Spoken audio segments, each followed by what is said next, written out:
A warm welcome to all our viewers today. I'm your host Saqib Malik and you're watching GK Web TV. It's been a year since abrogation of Article 370 took place in Jammu and Kashmir. A lot has been spoken and written about it.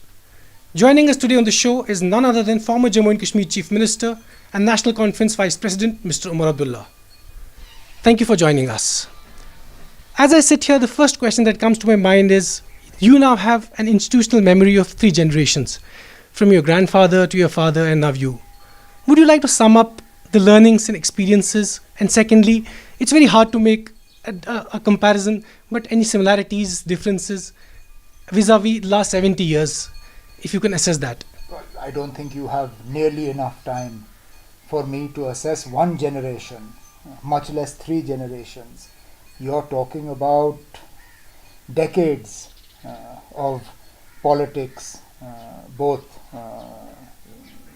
as an activist and in administration.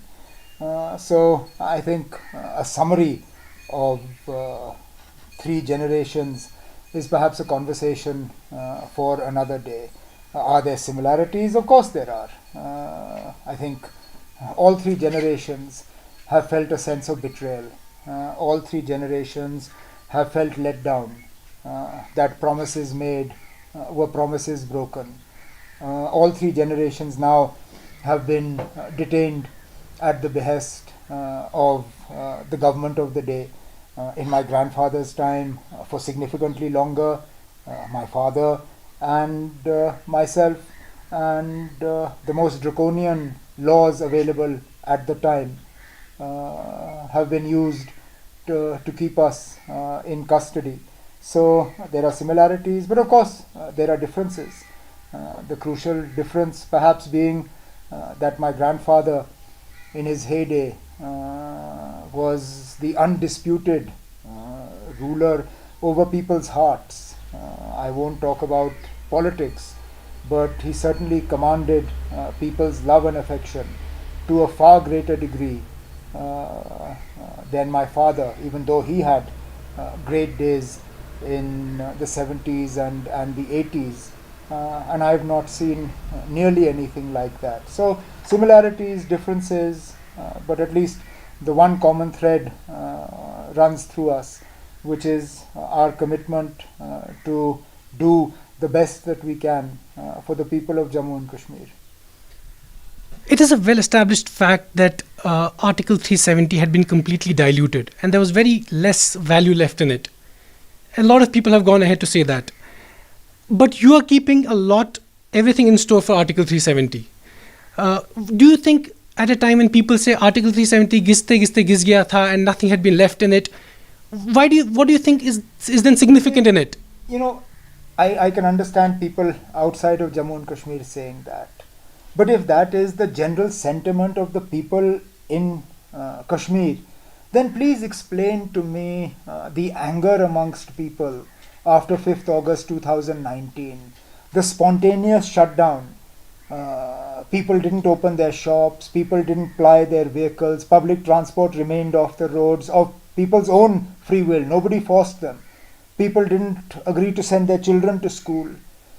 So if the general sentiment was that Article 370 khokla tha, giste gis gaya, isme kuch nahi tha, then there would have been not even a muted reaction. People would have gone ahead with their lives as normal and said, it makes no difference to us. Why all this commentary? Why the need for curfew today? We're 1 day short of a year anniversary of what happened in 2019.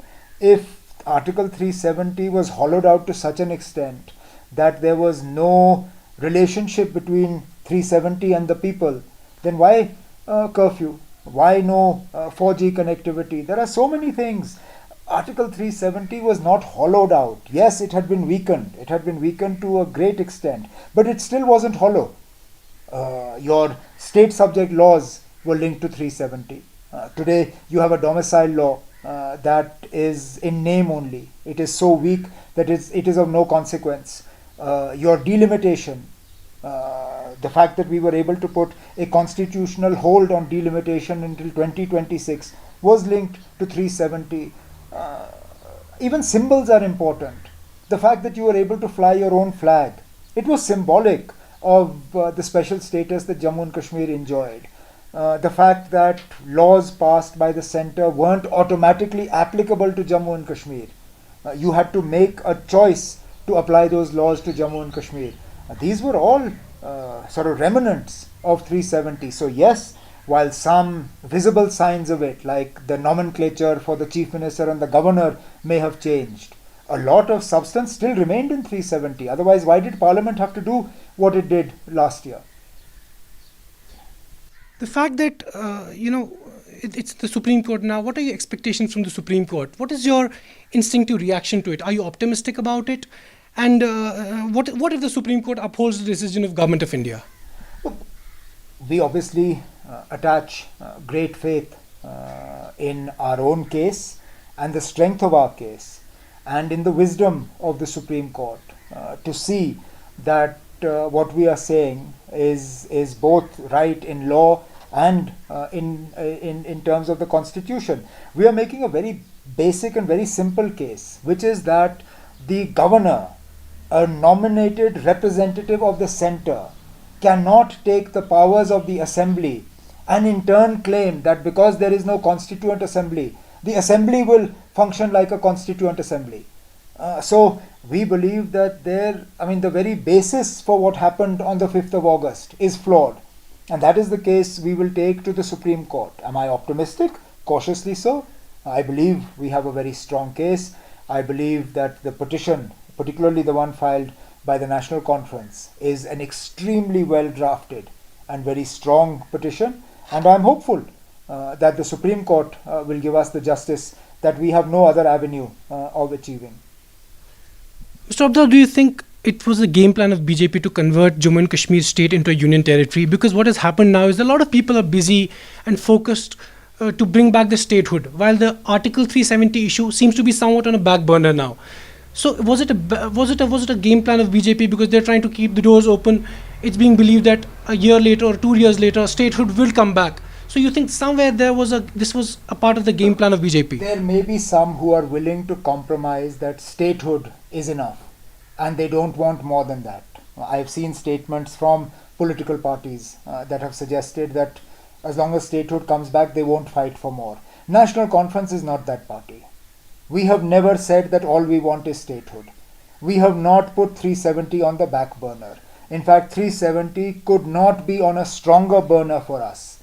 It is the front and center issue as far as National Conference is concerned. So this attempt that is being made to hoodwink people or to confuse people or to twist what I have said as if to suggest that somehow we will be satisfied with statehood and nothing else could not be further from the truth.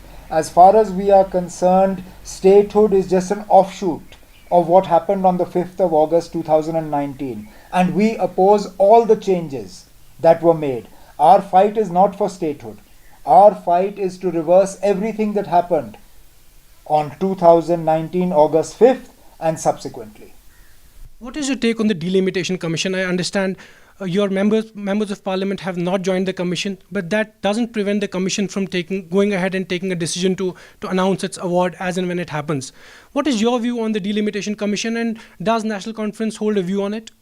Well, the way you've worded the question, it allows people to make the assumption that the presence of the National Conference would somehow have stopped the Delimitation Commission from announcing its award. The fact is that the National Conference members would not have had the power to veto any of the proposals of the Delimitation Commission.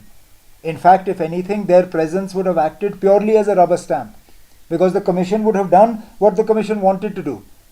The National Conference members would have been able to give their inputs, but that's all they would have been, inputs. They would not have been binding on the Commission. But more importantly, the Commission is the product of what happened on 5th August 2019. When we don't accept the very basis of what happened, how can we accept the Delimitation Commission? We don't recognize the Delimitation Commission. We don't accept the Delimitation Commission. We are fighting against the root from which the Delimitation Commission has germinated. So there is no question of participating in a process that we believe is flawed from its inception. This last 1 year was one in itself. How has this last 1 year changed you as a politician, as a person? Well, I mean, I guess it's true for most of us, if not all of us. We're less trusting. We are less willing to accept that there is honesty in what is told to us. We are less willing to accept that words given will be kept. Sovereign commitments made by the Union of India with the people of Jammu and Kashmir have not been kept. So who am I, or who is any other individual? So as a person, I'm more disappointed, I'm less optimistic, I'm more, I guess, bitter, and I'm less trusting, but that's a natural reaction to what happened last year. The fact that Mehbooba Mufti is still under detention, and you have yourself very strongly been supporting her release, at least on the social media. This comes at a time when a lot of political leaders like Sajjad Loan, yourself, and several other leaders have been have been let off. So I'll complete my question. I Yeah. think Sajjad Loan would disagree with the very premise of your question, because if he was let out, why is he not out? I mean, apparently he was told you're out, but you can't leave your house. Well, that's hardly out. All of us have some form of restrictions placed on our movement now at the moment.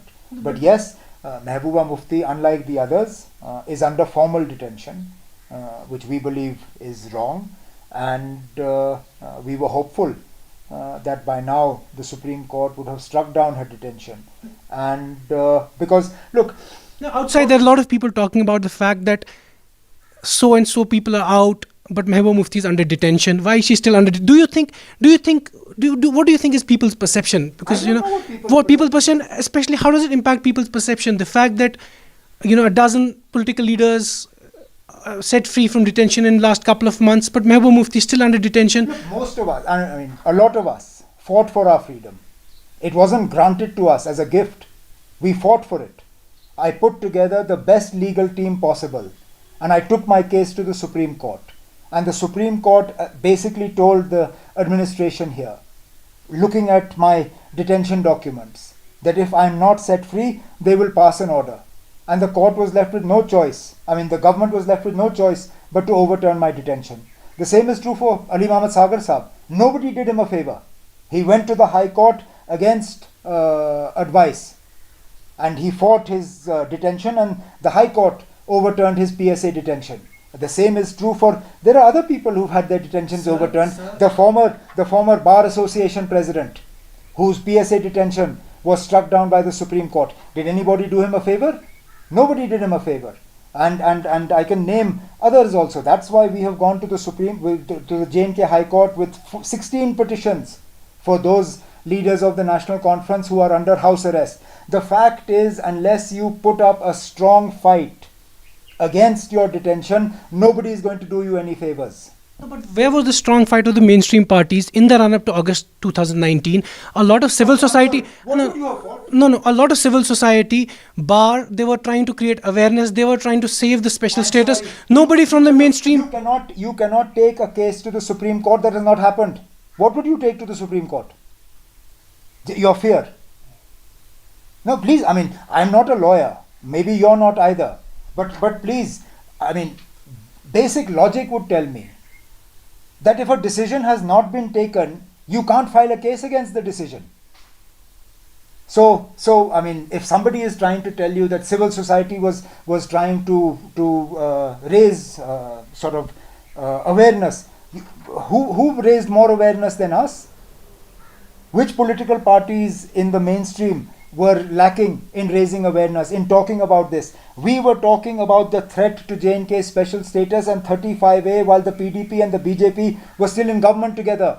I still remember my speech in the assembly where I warned what threat there was to J&K special status at the hands of the BJP. So please don't selectively choose what you believe